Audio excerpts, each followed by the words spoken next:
Okay, we're live. Okay, good afternoon, everyone.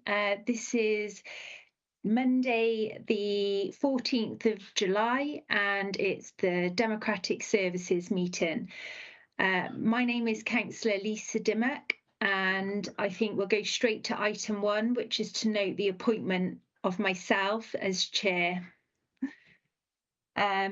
Number 2 in the agenda is to appoint the vice chair. So I will take nominations. I would personally like to nominate Councillor Tony Keir. Are there any other nominations for vice chair? Can I nominate Councillor Marion Howells, please? Okay. Can we have the voting function in the chat? Or do we need to do raise hands? I can put it in the chat. Just 2 seconds. Okay, thank you.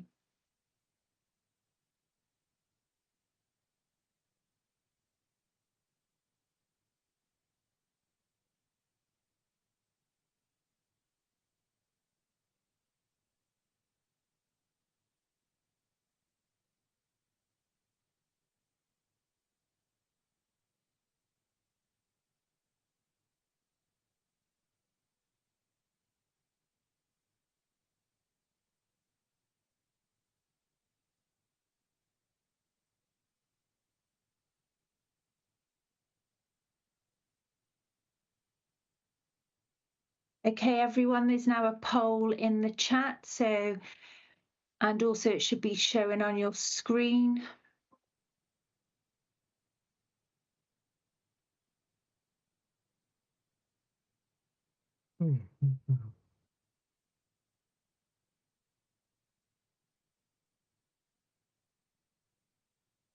Everyone can just make sure that they've nominated.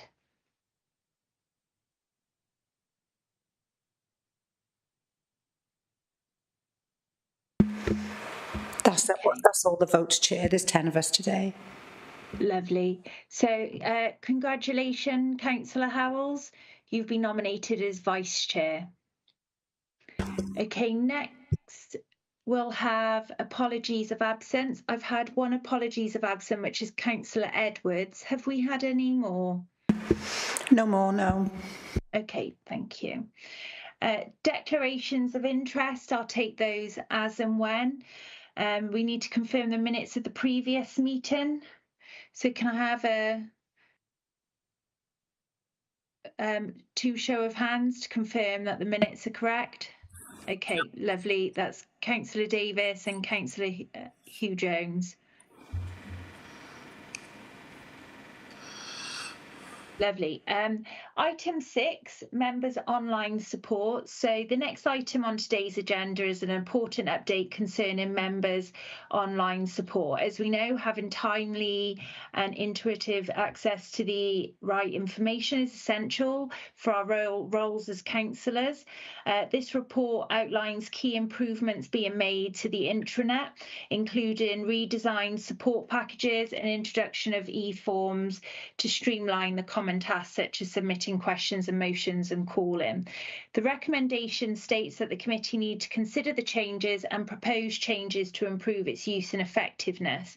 These enhancements are aimed at making our digital tools more effective and reliable and accessible. With that, I'll now hand over to John Pearson, our local democracy manager, who authored the report and will take us through the proposed changes in more detail. So thank you, John. Thank you, Chair. Chair's pretty much explained it perfectly there for us. Ahead of the 2022 elections, we looked to design an online space for members to get access to information as and when suited their needs, really. Technology's moved on a lot just in those 3 years, frankly, since we set that up. And by my own admission, those old ways of accessing information was a little bit clunky and difficult to find, which probably put members off from using it. So we've redesigned all that. We're obviously there's two facets to where we're looking at now. We're over halfway through the term of the council. We've got elections in less than 2 years again for the local authority, potentially a number of new councillors again coming in. So we're looking at obviously supporting you for the remainder of the term, but making it as effective as possible for new members coming in 2027, so that the tools are already there, the ways of accessing information that they're going to need to hit the ground running is already in place as well. So if I just share my screen a second with everyone. So hopefully you'll be able to see those pages now.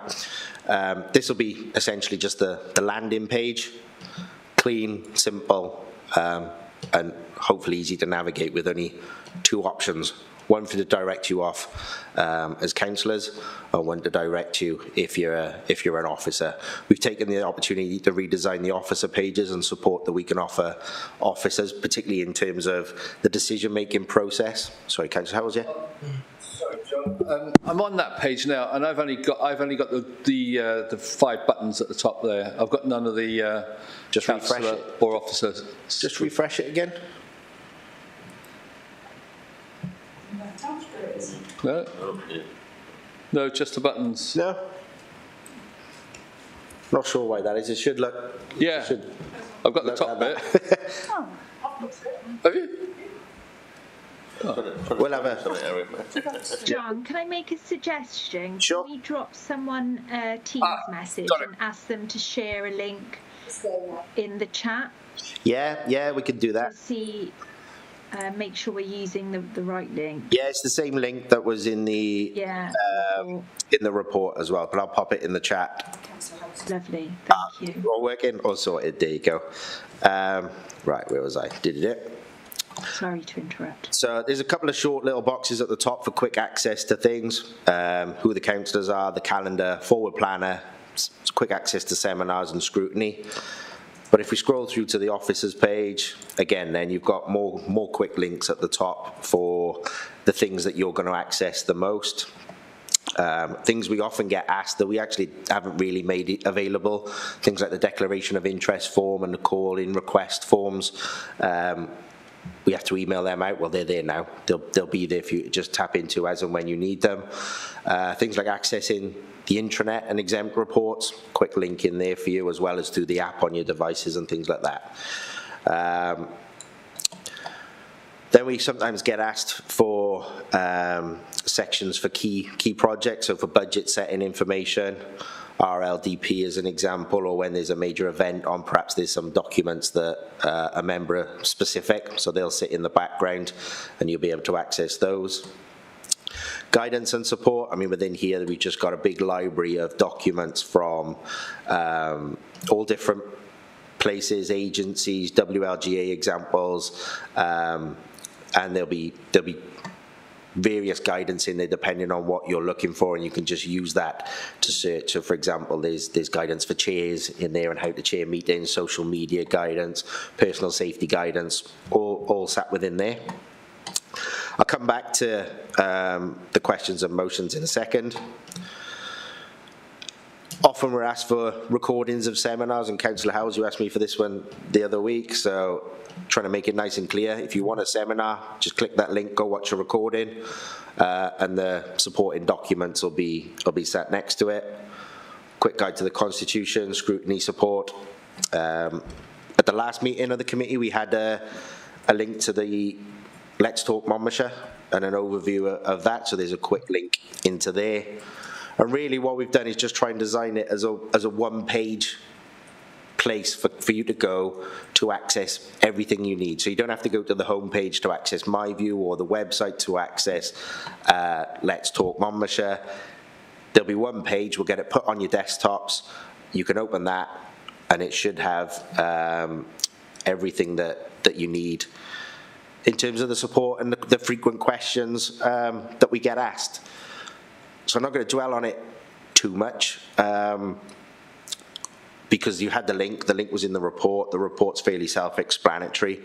I think I'll pause for there before I come back in later on around the bits on questions and motions and just see if there's any feedback, anything obvious that I'm missing at the minute in terms of the information that you need, and just open it up to the floor if that's okay, Jay. Thank you, John. That's really good. Before we go to questions, and you'll need to use the raise hand facility on the top of the toolbar. I just want to ask members to make sure you introduce yourself when you do speak. So just saying what councillor you are and which area you represent, because obviously the attendance names have changed since the last time. So yeah, if you could raise your hands, and then we can go to questions. Whilst I wait for people to put their hands up, John, I had a question. While the proposed design and introduction of e-forms is a welcome step forward in improving accessibility and reliability, can you clarify what user testing or member feedback has formed these changes?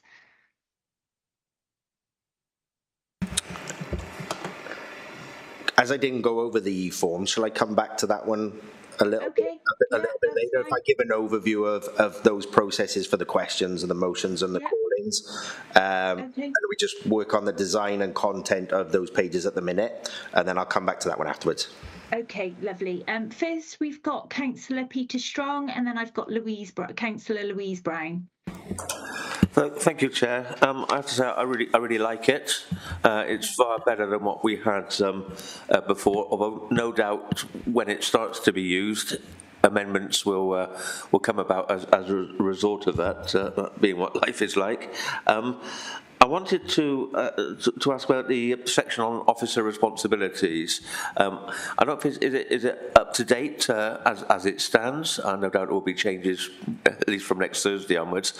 And previously we were told it's very difficult to provide that up-to-date information because it needed amending so often.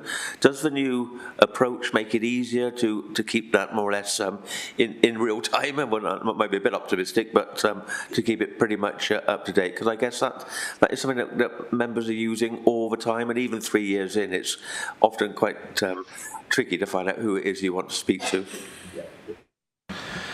To a certain extent, yes, because rather than trying to focus on individuals, we're trying to focus on the service. So if there's contact details in there to refer to somebody, we've tried to avoid individuals and kept it to a generic email address for that department. That's not going to change when individuals change behind it.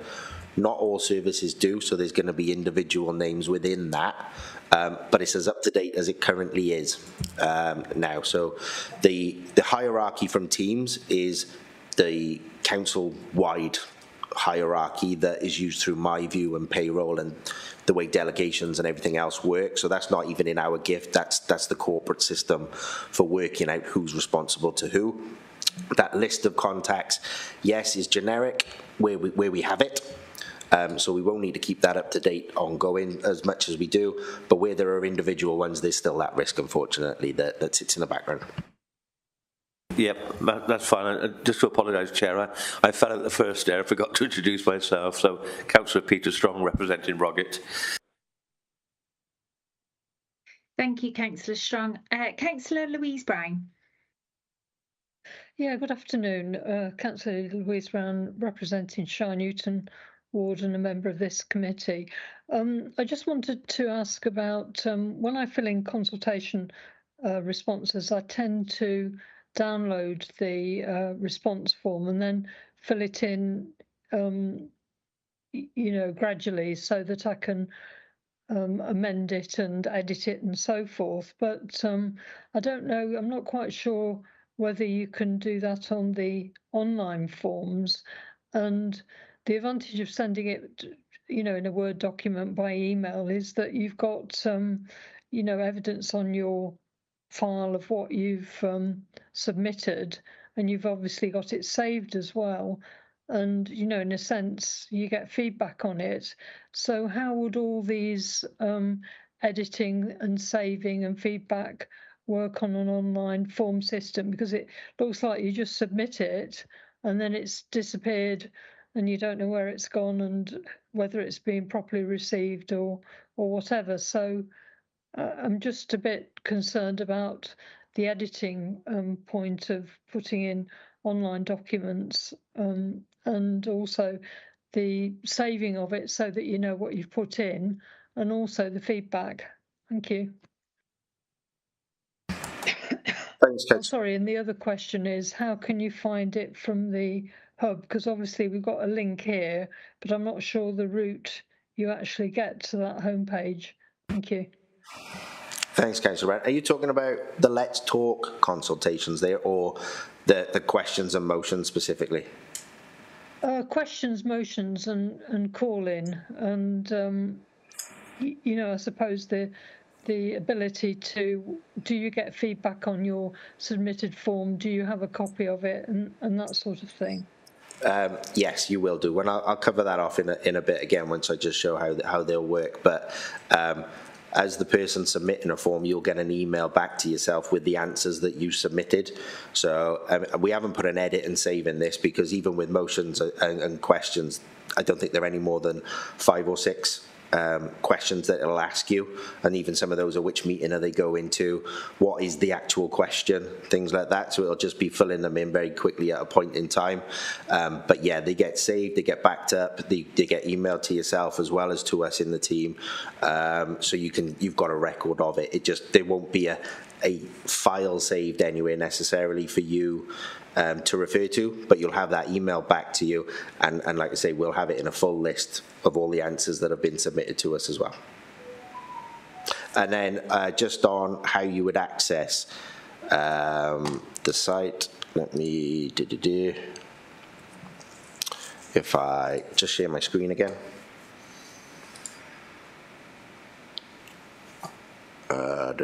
So that was the old page, so you can hopefully see the improvement we're trying to make. The information was all there, it was just really clunky and difficult to use. The way you would access it is the hub will open up for you. You just scroll down to Democratic Services and Scrutiny. A one click then, once I make it live, will take you to that officer councillor page that I'd set out right at the start. So it's just one click from the home page for you to access it. But again, as well, we'll be asking SRS to put a shortcut on all of the councillors' laptops, so it'll be on your desktop to access at any point as well. Oh, so it might be on the top where, like, my view is and that sort of thing. Is that what you mean? No, it won't be at the top of there, because again, you still just scroll down and click on to get to Democratic. Be there. Yeah. But when you turn on your computer and you've got the icons on your desktop, we'll try and make that an icon for you, so you just got to click it from there as well, and they'll take you straight to the page. So presumably, if you wanted to do something on a Word document, you could copy and paste it and put it on that form, I presume. Yeah, because I mean, like I say, the questions aren't long or difficult, but if you had a motion that you wanted to check and amend, you could just copy and paste the bit from your Word document into that form, and it'll submit it really quickly. Yeah, and you will get a copy back of what you've submitted, or you won't? Yeah, you will. Yeah. You will. Okay, thank you. Okay, are there any, Councillor Davis? Thank you, Chair. And before I begin, can I declare a personal non-prejudicial interest as a member of the Welsh Government's Innovating Democracy Advisory Group? Thank you for the presentation, John. It's a great resource. I agree it's a vast improvement on what we've previously had as councillors. I just wonder whether, however, there's any possibility or any thinking underway around translating what remains a fairly static page into something a bit more interactive. And I think you and I have had exchanges in the past around creating some sort of digital dashboard for councillors and indeed for the public, where we can capture in real time member attendance, spoken contributions.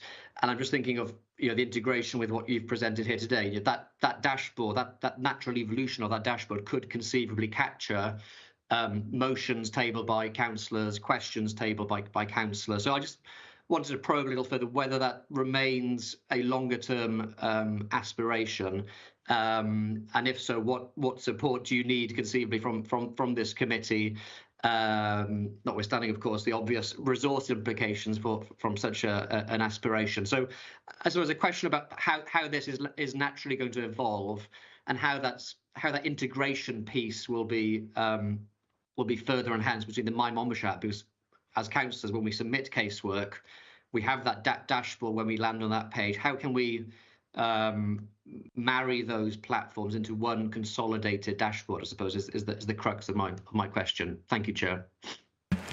Thank you, Councillor Davis.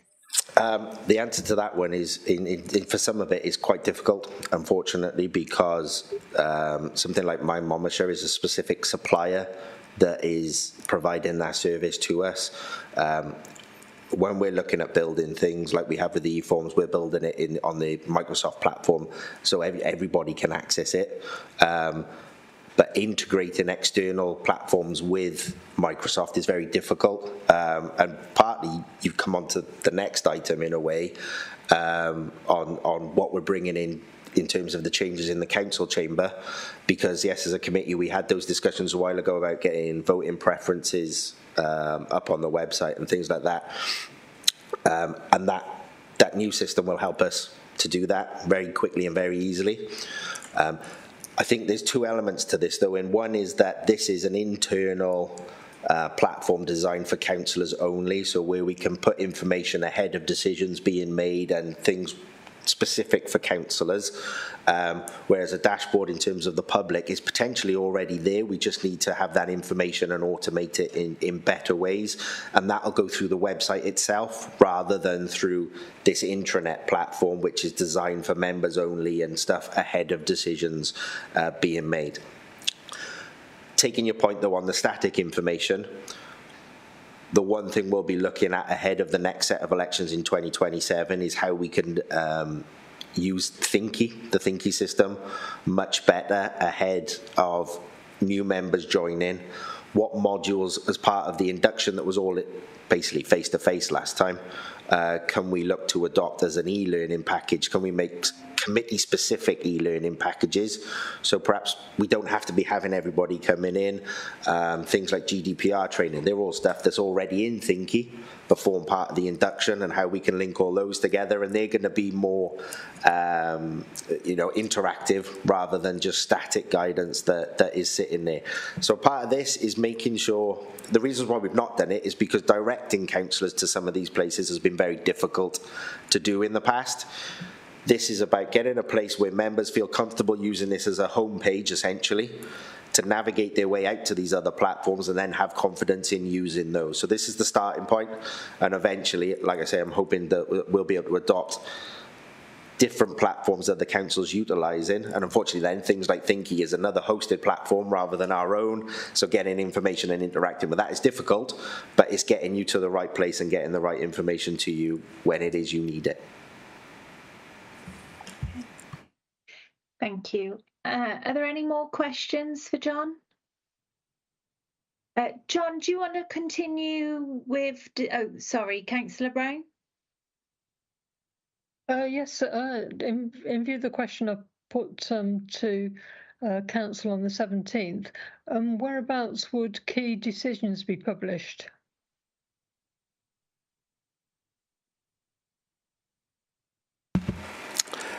That's forming part of another bit of work that we're working on at the moment, which is, again, we're trying to automate parts of the forward planner to make sure that the information we're getting to populate it is more relevant. I think at the minute, there's sort of a culture of can you add this to the forward planner, and it's a title that doesn't actually mean a lot to a lot of people. So what we're trying to do there with officers is standardise an e-form that makes sure that nothing gets added to the planner unless we've got all the information, such as what the purpose of the report is. Does the decision require scrutiny? If it does, which scrutiny committee and when is it roughly going to? And then we'll be able to map out the decision from start to finish all the way through it. That's a separate bit of work that we're working on, and is obviously involves more officer side of the work at the moment, and once we get that up and running, we'll be able to give you a better position in terms of how we're going to present that out to the public. But for us at the minute, it's more about getting the right information into the planner, because with just a title and a decision, a date that the decision is going to be made, it's not giving enough information to everybody. So it's about standardising our practices first, and then we'll be able to use that information then to put that out into the public. Very lovely. Councillor Yeah, Howells? thank you. Yeah, thanks, Chair. Thanks, John. Just wondering, in case I've missed it, actually, is there any training or webinars that were on the councillor casework facility in there? I've looked at it before, and I tend to do all my casework on, log it in a Word folder or whatever. I think, I'll have to double check it, but I think that was something I tried building a little while ago and didn't finish it. So I'll have to revisit it to make sure it's still relevant, because I think the only thing that pulled me back from it was trying to filter it out for just yourself. So you'd have to present that information so you're not seeing everybody else's casework, or we didn't have 46 different instances of the same thing sat in the background, so it become a bit complicated. But leave it with me, I'll have a look and see where we are with it.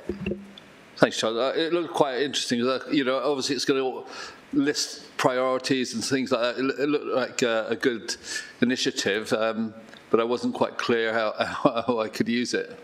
Thanks, John. Thank you, Councillor Howells. Councillor Davis?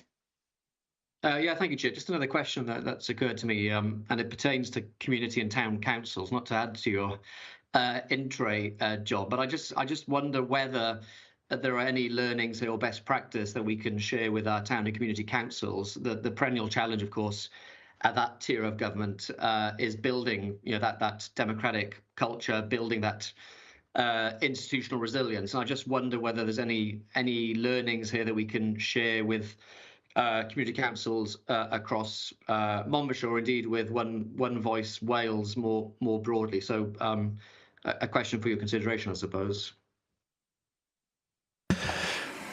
Yeah, I'll have a think. I think the hardest part of that is, town and community councils are their own organisations and they don't use the same sort of IT infrastructures as us. So sharing that information, again, is difficult because we're designing this for you as county councillors rather than any other audience, and any other audience would access things through the website.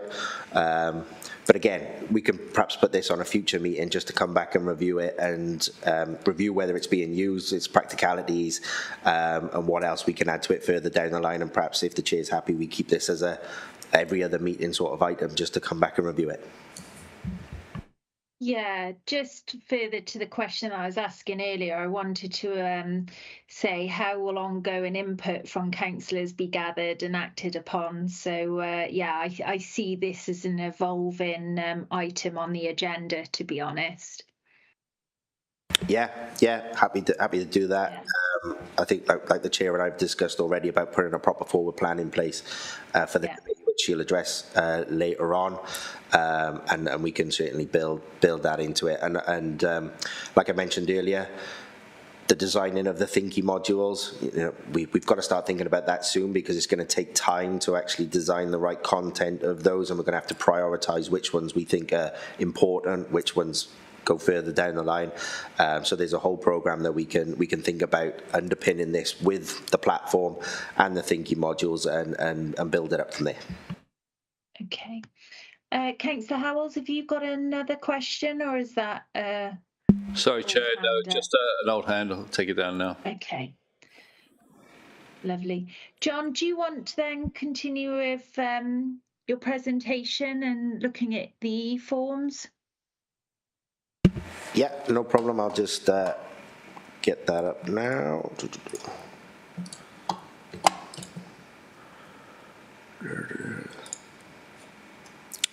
Okay, so we're in the councillor section.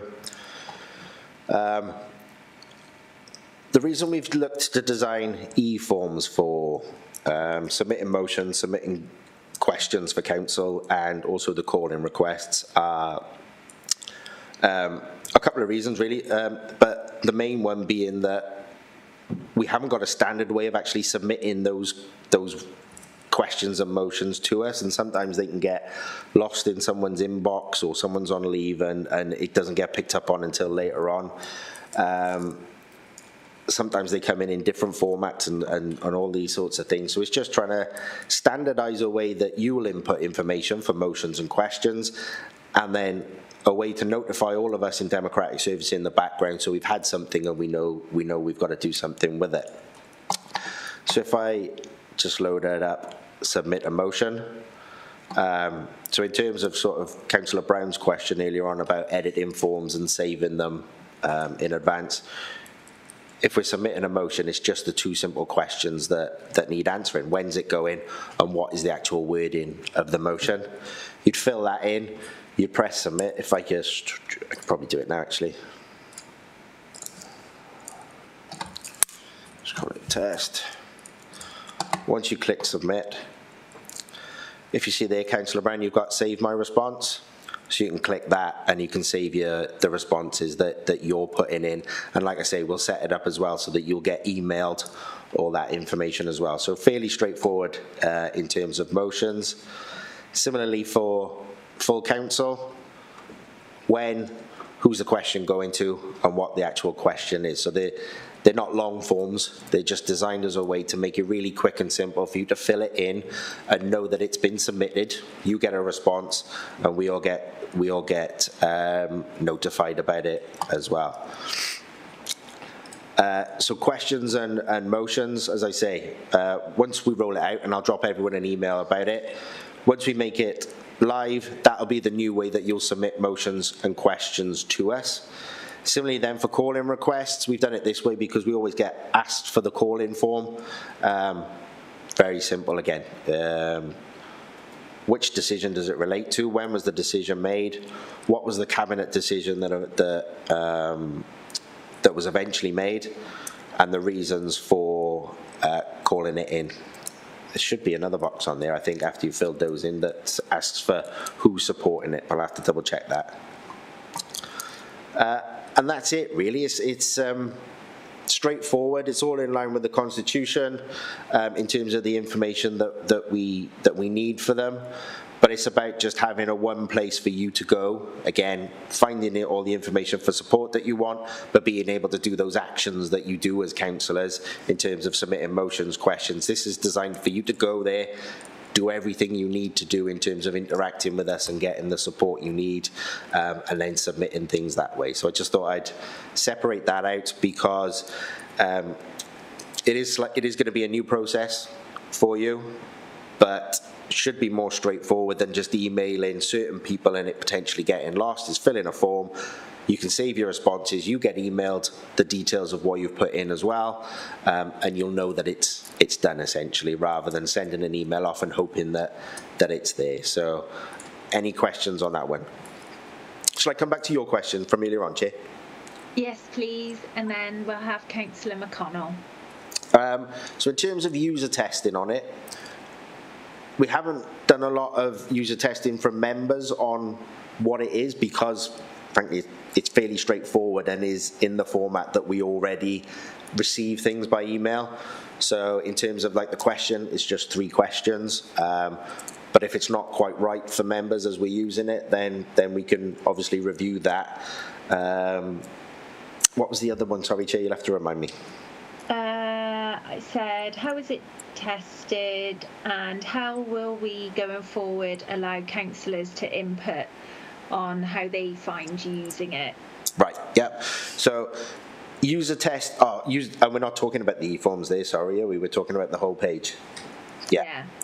So user testing, we did a little bit with Councillor Sandals as the cabinet member, just sharing it ahead of it coming here and making sure as the relevant cabinet member she was content with it. But again, this is why we're bringing it here, I think, is to get member feedback on it now. There's so many, we've got limitations on what we can do with the software we've got, but If things are obviously glaringly wrong, then now's the opportunity for us to review it. And again, ongoing, we'll keep it coming back either every meeting or every other meeting, however we want to do it. And it's just an opportunity to build on it from there. Okay, that's great. I don't know if it's something we could look at, but sometimes on applications you can provide feedback via the page. I don't know if that's something we could look at, just so that's all streamlined feeding into you. But yeah, I'm really excited for this. I think this is a really positive thing for councillors going forward. Councillor McConnell. Thank you. Councillor Sue McConnell from Cressonon Ward. So yes, really, really helpful. And if I could roll the clock back, I definitely have wanted this a couple of years ago or so. So my question is about the form for submitting motions. The reality is that quite often motions, there's a bit of toing and froing. So a motion may be submitted and the advice may come back from, the advice may come back to the author of the motion that it's not constitutional or it doesn't, that there's a bit of toing and froing that can go backs and forwards. So is there a danger that something that's not fully fledged gets lodged as the motion or the question? This is designed to stop getting to that point, essentially.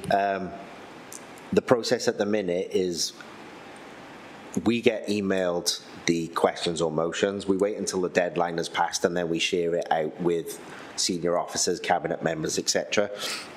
Because of the automation that sits behind this, we can pull out who's responsible cabinet member, who's the chief officer, who's getting notified once it's submitted. So rather than having to wait until everything's in and sharing that, it'll be real time. So it'll come in and it'll email the monitoring officer, email the cabinet members, everyone can see it as and when they're coming in. And if there's any issues with those points or questions or motions before we get to the end point or to the deadline, then we've got time to fix it or change it. So there should be less to-in and fro-in or more time to allow for to-in and fro-in afterwards. Do you want to come back there, Councillor McConnell, or are you happy with that? That's very satisfactory, thank you. Okay, Councillor Brown then, and then Councillor Howells, and then I'll sum up. Yes, thank you. Yeah, I think it's really just a question that's following on from the last question. Obviously, there's deadlines in which to put in call-ins, and if, for example, the call-in, obviously it involves 3 councillors. And, if basically officers come back and say it's okay, but it needs editing or the other councillors feel that the 3 councillors who put it in, one of them feels as if it needs an edit. I just wondered whether or not this would allow for it, because if basically something's gone in as a call-in and the officers think it's acceptable as a call-in but needs to give a bit more information, then in view of the deadline, is that this isn't going to impact that at all, is it? No, because I guess it's no different to having a paper form and asking those questions after we've had the paper call-in request received. Sometimes the call-ins paper requests are fairly low on detail. Other times they've got plenty of detail on them, but there'll still be time ahead of those going to the relevant scrutiny meeting to know whether they need work upon or not. But the underlying principle will be exactly the same, in that the reasoning for this call-in is either allowed or it's not. And that'll be determined from the call-in form that we receive through an e-form or whether we receive it on a paper one. So there'll be no difference really to the way we do stuff. It's just how they're submitted to us. And it doesn't need people coming to us to chase up a form anymore. It can just be you as members arranging that call-in and the detail between yourselves and then submitting it to us and knowing that it's done. And you'll be able to do exactly the same with those as you can for questions and motions, and you'll get emailed and you can save all the responses and everything else. I think it's just something to monitor, Louise, as users, and how user-friendly we find it. And if there are any issues, we need to raise it immediately with John as a group, I believe, you know, on both sides of the chamber. Councillor Howells? Thank you, Chair. Apologies, I didn't introduce myself at the last speak. So, Councillor Maynard Howells, Joint Ward Councillor for Llanbadach. I welcome these changes. It's certainly going to make it easier for councillors to submit questions and motions. Depending on which seat you might be sitting, you might find that an awkward question. I'm just aware of that sort of really. I think of the volume of questions at the recent sort of meetings, but I'm sure it's certainly going to make life easier for councillors, I think. So, yeah, welcome that. Yeah, and again, that's part of it, the volume of questions we're having at the moment. It's very easy for someone to just get lost in an inbox somewhere, and that's what we're trying to avoid. If you submit a form, it gets saved online, it gets saved to a table somewhere else, you get the emails, we get the emails, there's 3 backups essentially of everything that's going in. Nothing will get lost, and we'll all get notified of it, and we'll have a full audit of what's come in, when it was submitted, and things like that. Okay. Thank you, Councillor Howells. So I'm just going to sum up quickly some of the questions that were raised. I obviously asked questions around testing and how will ongoing input from councillors be gathered so it evolves to work better for us as members. Councillor Strong asked about officer responsibilities being up to date. We all know we can lose track of officers moving departments or moving on to other areas, but that's currently up to date, and it's basically, by the sounds of it, John, it's going to be going to departments, not individuals, where appropriate. Councillor Brown asked some questions about questions and motions. At the moment, when she sends a Word document, she has a record of it, and it allows members to revisit when they're trying to form their questions and motion. Will this still be available to members? Deadlines for call-ins, obviously it takes a lot of input from other members, because usually a call-in from members is 3 county councillors that have to sign it, and obviously sometimes it will need tweaking. Councillor Davis asked if any more consideration to a more interactive page, you know, the evolving dashboard that he referred to will capture members' questions and motions, for example, and how will it be evolved and help to track casework? Councillor Davis also asked about if there's any learning we can share with our town councillor colleagues. Councillor Howells asked if there's any training on councillor casework, which, John, you provided an update that this would need to be revisited in the future. It's something that you've been working on. And Councillor McConnell asked, obviously there can be a lot of to-ing, and again, very similar to earlier questions, there can be a lot of to-ing and fro-in with regards to motions and input from group members and officers, and we don't want to miss anything or submit something that's not constitutional. Overall, I think it was positive feedback from members, and it's something that we welcome, and it's an exciting step forward in how we support our work as councillors. The redesigned intranet pages and introduction of e-forms represent a much more streamlined, user-friendly approach that reflects how we want to work. The improvements not only make it easier to access key information, but also help ensure that important processes like submitting motions and questions are handled reliably and securely, and it's a clear sign of progress and a great example of how digital solutions can enhance our day-to-day roles. So I think overall, John, well done, and I look forward to it going live and us being able to use it, and I look forward to it being revisited in Democratic Services to see its success. Okay. Which will take us on to item 7, Council Chamber Meeting Software. The next report is concerning the upgrade to the council chamber meeting software. As we all know, the way we conduct our meetings has evolved significantly over the recent years, driven by necessity, but also by our commitment to accessibility, transparency and good governance. This report outlines the next step in that journey with a new system to improve both in-person and remote experience for councillors and the public alike. The recommendations ask committee to consider the advantages of implementation of the new software and how it can be used to enhance the experience during the meeting and for residents. I'd like to invite John back to present this report. Thank you again, Chair.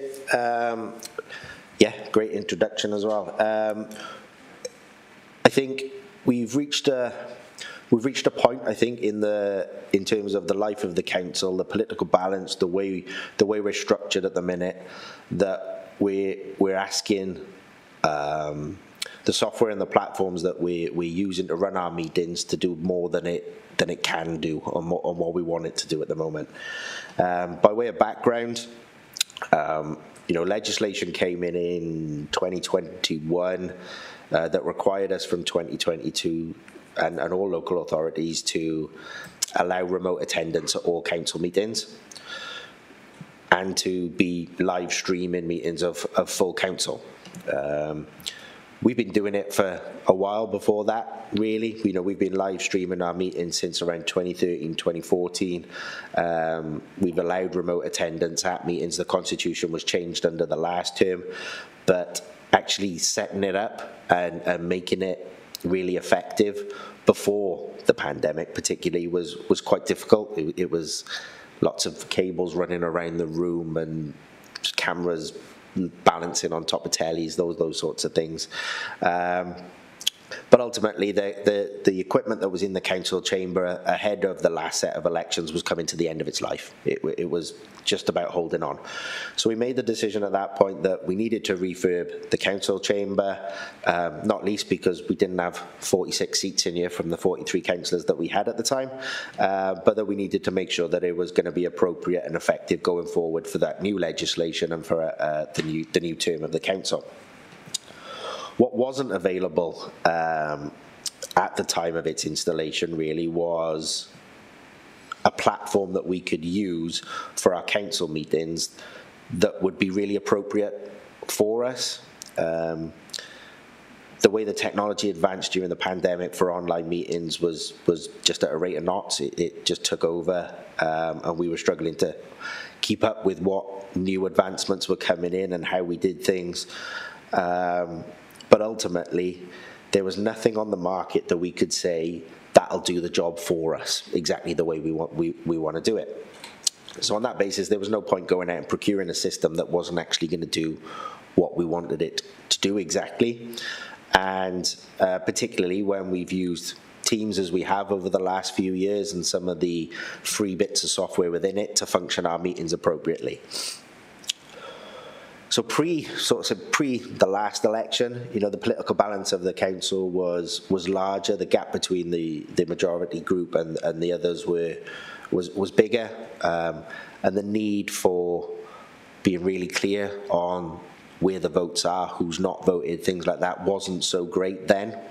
That's clearly changed this term, and we need to be a lot more confident in the systems that we're using, and I think we're starting to lose that a little bit because it's just becoming a bit less reliable. It's just things aren't being updated as they were. They're not an integrated package as such. It's Teams with bolt-ons that we're using, and we've got it working. But since then, there's someone who's come to the market with a really good platform for us that is designed for local government and how they run their council meetings. What it'll also allow us to do is personalise all the votes, so we know which councillors are present in every single meeting, who's in attendance, how many councillors that tots up to, who's cast their vote, who hasn't cast their vote, who's registered to speak. It'll all be done through one application and made much easier. going back to conversations we had in the committee towards the beginning of the year, and one that was referenced earlier on again was around publishing voting preferences, attendance at committees, things like that. This new platform will interact with our software that publishes information to the website, so all that will become automated as a really quick and easy way of knowing Councillor X voted this way, and once the meeting's finished, it will wrap it up and publish that onto the website for us. Other advantages of the new system is that the microphone will be actually tailored to you when you're sat there. So if you look on the side of the microphone, there's a card slot. You'll all have your own card when you're in here. You'll slot it in and it'll know it's Councillor X sat in this seat. And the live streaming, then we can design graphics that'll go up, so we haven't got our little cards sat in front of us. On the live stream and in the Teams meeting, it'll come up Councillor Howells, Llanbadach and Usk Ward, or a cabinet member, it can have their role, or an officer, it'll have their post and a job title next to them. So everything just becomes a bit more open, a bit more transparent. But for the remotees, it'll be exactly the same. I think that's the really important bit. What we haven't got with the room as we've got it at the minute, the council chamber and Teams, is they are two completely separate systems that we cannot integrate, which is why we do all the voting through Teams itself. When you're a remotee with this system, essentially you'll have a microphone unit on your laptop, which will be exactly the same. So everyone's got the same stuff. So when you press a button on there, it's like pressing a button in the room, and everything talks to each other. Everything works across the same platform, and everything ties together. Obviously, with some of these, with the audit that we need to make sure that it is you pressing that button and things like that, it does have one little drawback, which is the accessibility into the meeting for you as members becomes a little bit more difficult. In that, at the minute, we can share a Teams link with each other to get someone in or invite someone into a meeting through that link. Your link is unique to you and your device, and it's designed that way so that no one can jump on and take your vote and anything like that. So and when you come into a meeting, because you'll have a role as a councillor and an officer will have a role as an officer, we need that link to your device so we know that you're coming into the meeting as a councillor and you'll have voting rights. Whereas if you're an officer coming into a meeting, you won't have voting rights and it'll put you in this pot. But it needs that unique link for you to be able to know that. So a little bit more meeting prep for members in advance of the meeting to make sure that their device is registered and set up appropriately. But other than that, all of these advantages that the system will bring, I think will bring around answers to questions that members have been having around how we conduct our council meetings, the confidence that we have within the systems, and that long term this is probably the way everyone's going to be looking. We've looked at, we did look at a few different suppliers. Some are really still closed down, unfortunately, and would mean us needing to change the way we do stuff to suit the software. And that I wasn't keen on. I think the software needs to be flexible enough to suit the way that we conduct our meetings, so that it's less of an impact for us and it's more appropriate. At the minute, Cardiff Council and Vale of Glamorgan Council use this system. With England soon to legislate for remote attendance at council meetings, because believe it or not, as much as it's the norm in Wales, in England it's still not allowed to have remote attendance at council meetings. There's going to be a lot of scrabbling around for pieces of software like this that that'll allow them to do their jobs. But this is just putting us in front of the queue, in front of what's coming, and again answering those questions that we've raised on how we conduct our meetings. So I think there's nothing more from me there. And I think I guess the only other thing, sorry, timelines. I think it's in the report, but we should be getting this installed and set up in early August. That's obviously during our August recess. It's planned that way so that we'll spend the rest of August planning and testing and designing a training program for councillors and guidance. So when you come back in September, we'll be able to give that to you and then look at a date for rolling them out for all the other committees then. And that's it, Chair.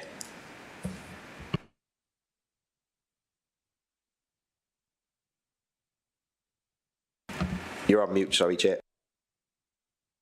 Sorry, it's because I type whilst listening to you, and I know that I'm a very noisy typer.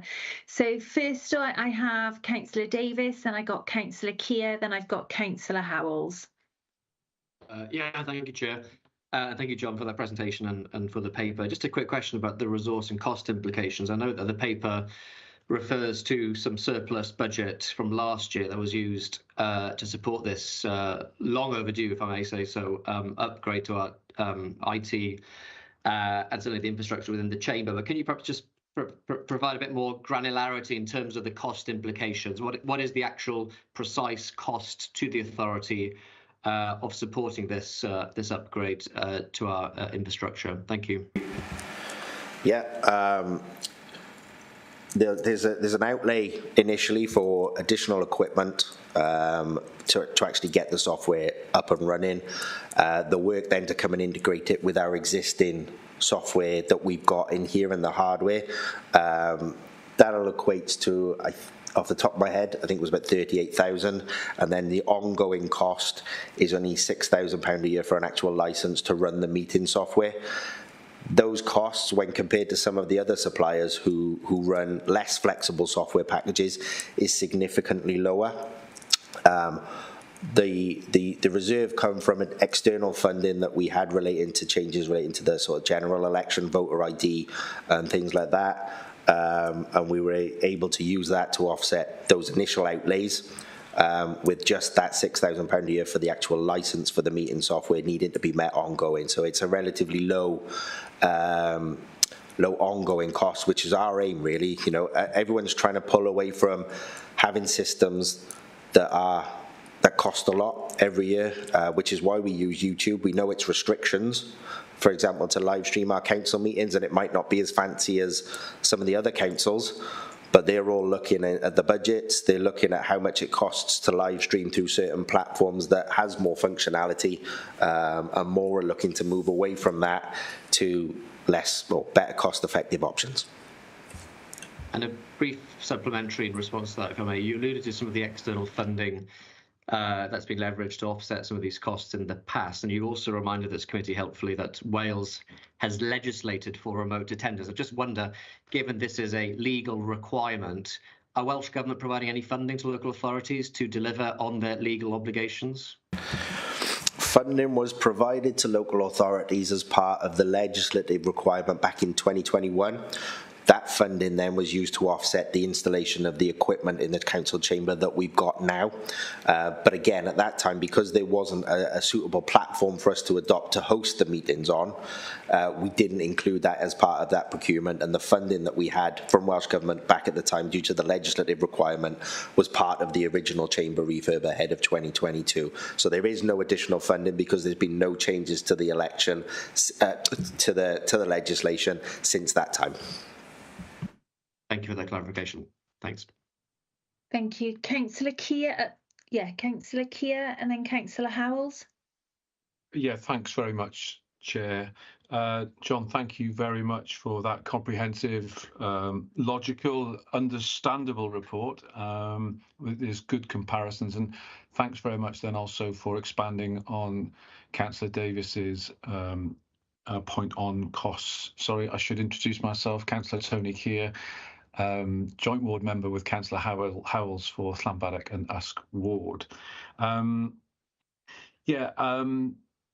I'm delighted this has been taken forward. It's a subject that John knows I've raised with him in full council and democratic services, because transparency and good governance is fundamental to the role that we do. And I think, as I've previously said, it's vital that our electorate and businesses and residents know exactly how we vote and on what we vote on, but also the fact that that information is accessible. I think we do have an issue with conveying at times what council business that we do undertake. And I think when people are asking questions, it's important that they can have access to it. For me, too often under the current, we'll call it the old system, votes on motions or questions are declared before everyone's voted, just because there's a majority. And I have a fundamental belief that if there are 46 people in a chamber, all 46 should vote in that regard. So I'm wholeheartedly, not surprisingly, behind the system. It does exactly as I would like it to see. And in terms of, the other side is cost. It's good to see that it's not appears not to be overly expensive, and that also it's going to be implemented very soon. But more importantly, for me, as a bit of an IT, well, not very good at IT, the extensive training plan that you mentioned there in 3.13, John, that's very, very welcome. And I would like just to pass on my thanks here, because there's a considerable amount of work that has clearly been undertaken here, and I certainly appreciate it, as I'm sure all our colleagues will. So thank you, John, for your report. Okay, Councillor Howells. Thank you, Chair. Yeah, thanks, John. Thanks for that. I like Councillor Keir there. I welcome the changes that are coming along, especially the need to sort of have a roll call, which is going to save time within the chamber.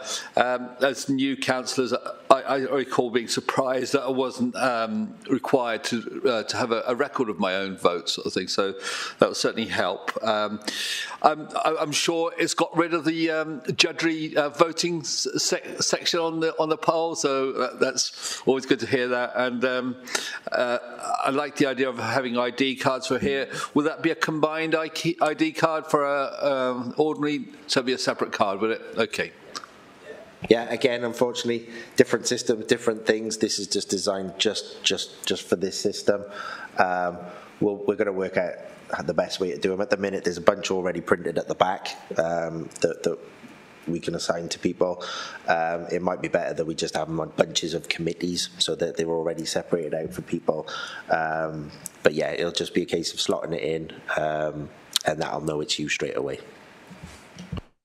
I hope it's a seamless transition. So when we come back in September, we'll be all ready for it. Great. Thank you, Councillor Howells. I was just wondering, John, is there any availability for one-to-one training sessions for councillors who might need, how do I put this, some additional help with regards to the technicalities? I think the answer would be the answer that's always there, which is yes. Yeah. Doesn't matter really what it's for. If somebody needs help, then we're here to help. What should be comforting for all members is that the interface for remotees is fairly stripped. There's not a lot on there. You know, if you look at the microphone in front of you, what's on it? There's a screen and a button to talk, and then pretty much that'll be all it is for those remotees as well. You push a button to talk. It will probably, and I'm saying probably because I'm still umming and ahhing about the way we're gonna adopt the system. But whereas at the minute any one of us could press a microphone and it would activate it, essentially pushing the button on the microphone will put you in a queue straight away. So in a way, at the minute we'd have the chat, or we'd raise our hand in Teams. You'd push the button on the microphone, then it'll put you in a queue. The chair will have a list of all those people who've pressed their button, whether in the room or at home, and they'll bring you in when they're ready. It won't talk over the top of anybody. It won't interrupt people mid-speech. But within that, we're thinking about ways that we can design something that perhaps you press a button that gets the chair's attention, so that if you want to make a point of order, then that highlights a different colour to the chair, and you know you've got to bring that person in rather than them wanting to make a speech and stuff like that. Again, that's a big change. I tend to like to introduce systems in the way we do stuff now, and then make changes further down the line. But as we're making changes, it could be an opportunity to do it. I think we'll have a play with that over August, just to see how effective it is, how confusing it could be for councillors, and we'll make a decision on how we actually do that once we've got it all in place. Okay. I think we could have some fun meetings ahead in September after recess. But That's fine, Councillor Brown. That's fine. Thank you for letting me know. Yeah, sorry, I have to leave for another meeting. Thank you. Bye. That's fine. Thank you. Thank you for your input this afternoon. Thank you. Councillor McConnell. Thank you. Thank you. Thank you, John, for the report, for all the work you've done and all the work you're going to do on this. That really, really is appreciated and definitely needed. So I'd echo previous comments. This is needed. These are just a few other questions which I think you'll probably be able to answer, and an observation. In paragraph 3.9, you talked about a timer. It would be that's been raised before. It'd be useful for people to know how long they've been speaking for and how long they've got. Will that automatically cut them off? The timer automatically cut people off? Again, this is probably why we've gone down this route, because it'll offer us flexibility in terms of, yes, it can if we want to, no if we don't want it to. And again, as with the chair's seat, they'll have a list of speakers on a screen in front of them, but the Democratic Services officers on the side, they'll have a full screen with everything on it, so we'll be able to trigger those timers, see when they start, when they stop. So if someone doesn't take their full allocation, it'll just be a case of us saying, right, stop, move on to the next one, things like that. Again, need to play with it, work out what's best, and then go from there. Yeah, I mean, just sometimes from chairing meetings, someone is clearly about to finish, in half a sentence. The obvious thing is to let them do it. And so I don't want the machine to start dictating the chemistry of what happens in a meeting. I'd echo comments. I think the recording of votes, and that if we can get out of recorded votes in the moment, that would be really helpful in terms of timings as much as anything else, and it's a good democratic principle. My next question you have effectively just answered. And my only other observation is, so this is for council meetings.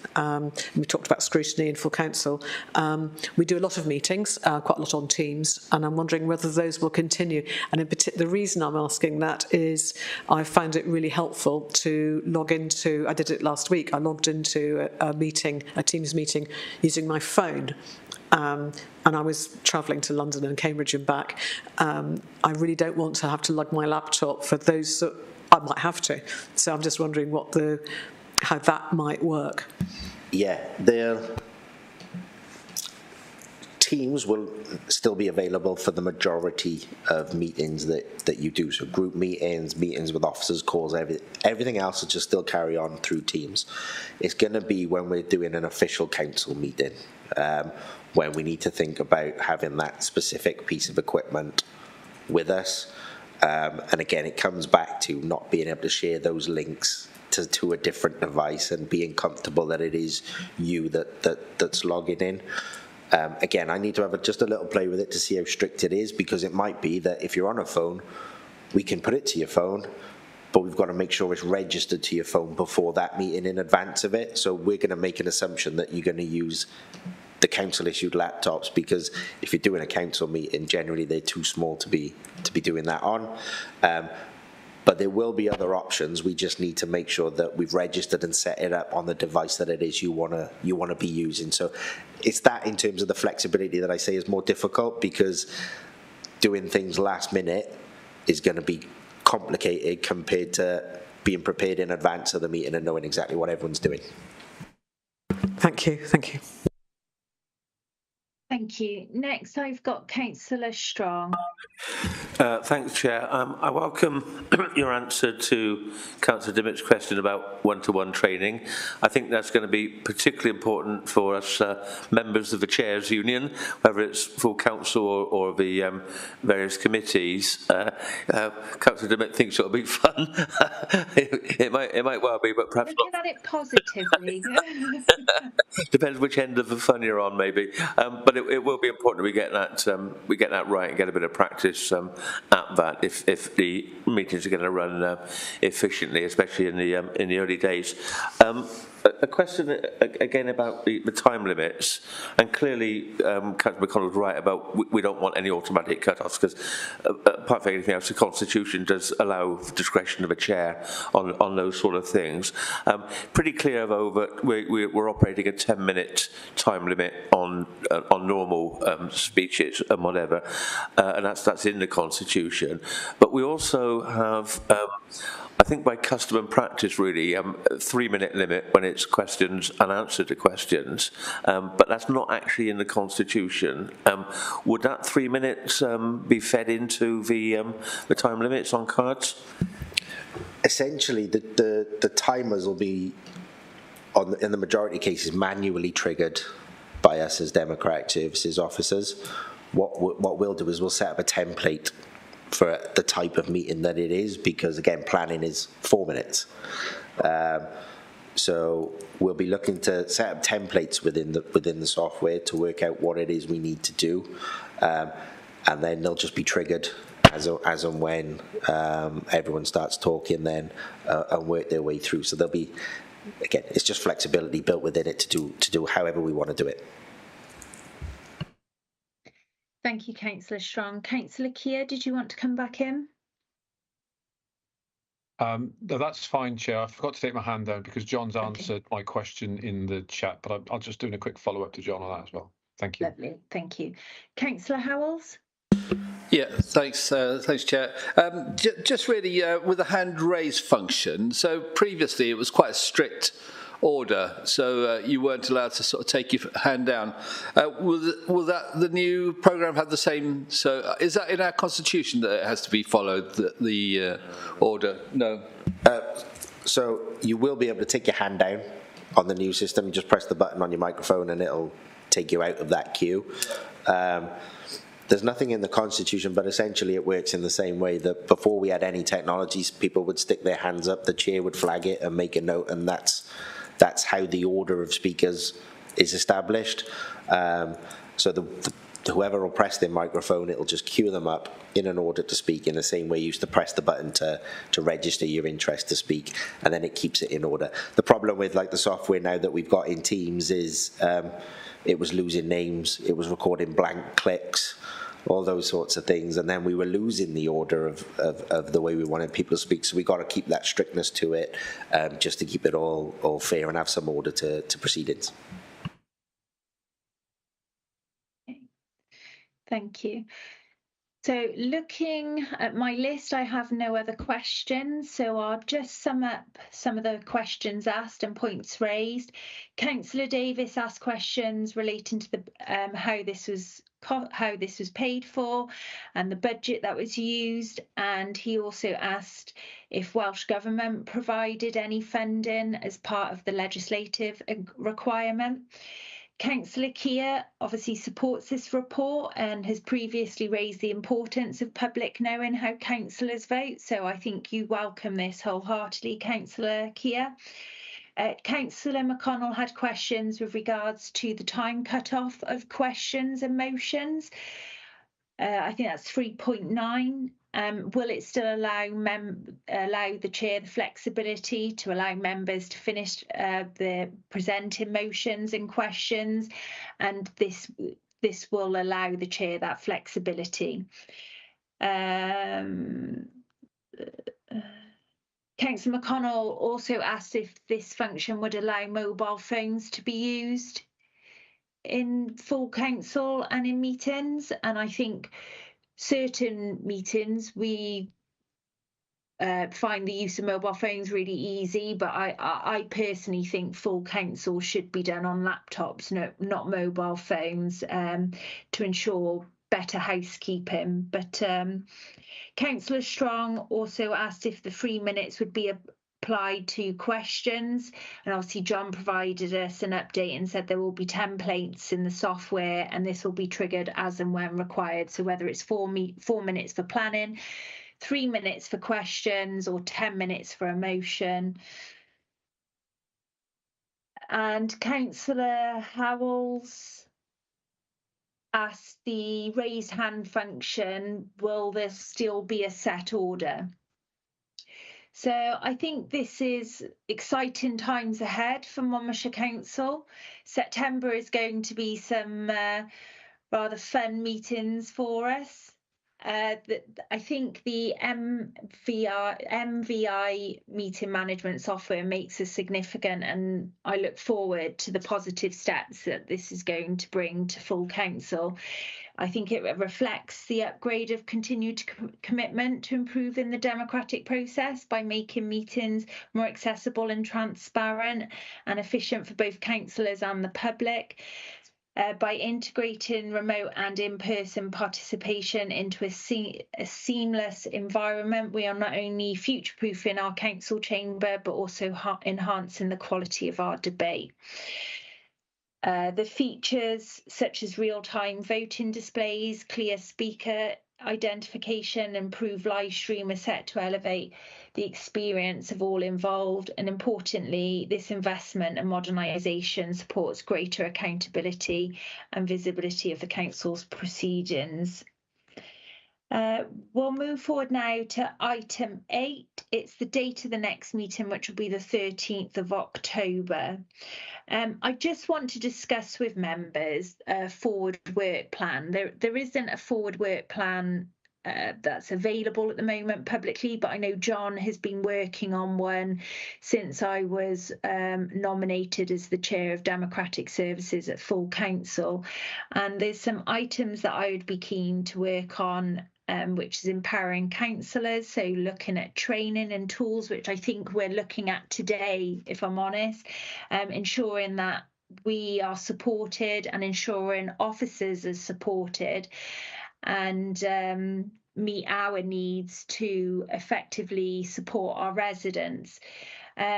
Strengthening democratic infrastructure. One thing that I would like to look at is the My Mon apps. I use that a lot to report casework, especially with regards to potholes.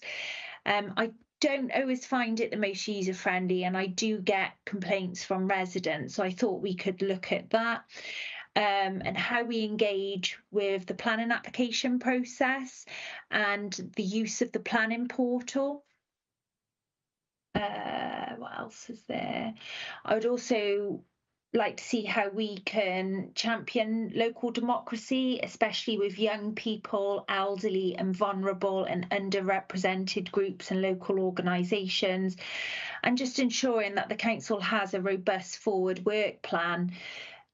Seeing things on forward work plan is 3 to 6 months ahead, so everyone knows what they've got ahead of them and can prepare effectively.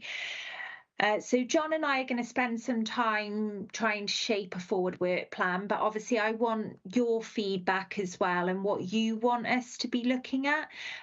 Councillor Peter Strong? Sorry, I think that's a legacy hand, but since you've asked me, I very much agree with the point you make about promoting the council to young people, helping them to understand what it does. I think the situation at the moment is, well, not just young people, but the population in general, as all councils I think will be well aware. Most people have very little idea of what we do and of where it's county council, where it's town or community council, and so on. So the more work we can do on that, the better. Yeah, great. So if there's anything you want us to have a look at, can you please drop me and John an email? And when we have this forward work plan draft created, I will share it with everyone and we will bring it forward to the next meeting. Okay. But I just want to thank John and Nicola for your support today and thank all members present. I think it's been very good. So thank you all. See you on the 13th of October. Thank you. Thanks. Thank you, Chair. Thank you. Thanks.